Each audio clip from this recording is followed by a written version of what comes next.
Now let's go to the pivot raw data file, go to data 4 tab, and let's answer some simple questions. I'd like to know how many countries I operate in, how many salespeople I have, and how many salespeople operate in each country.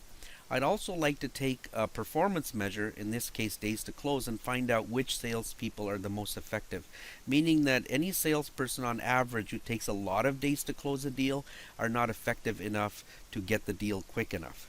So let's do this. This does deserve a pivot table, so we'll click inside, insert pivot, OK.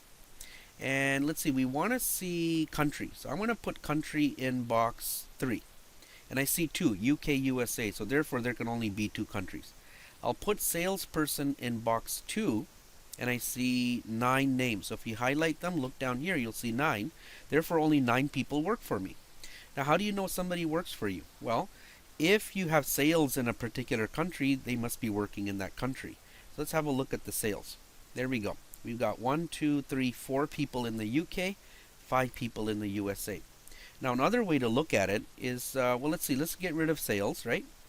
And just move country into box 2. And that does look kind of strange, so I'm going to pivot the salesperson in the bottom right to go below the country. And you can do this as often as you like, as long as you get what you want. And that looks pretty good. And it tells me there's 4 names under UK, therefore they work in the UK, and 5 names under USA. That's a pretty good way to look at it. Now let's do this. Let's get rid of country. So now we just have salespeople, and let's put days to close in box 1.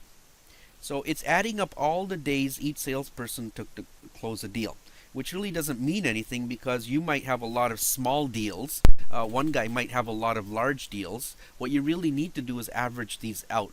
So we're going to right click on one of these numbers, value field settings, and average. So now it doesn't matter how many exact deals a person did, it's an average. It brings it down to a point where we can compare each one. Now, let's take a look. Let's sort these. So we'll click on a number, go to sort and filter, and sort from high to low.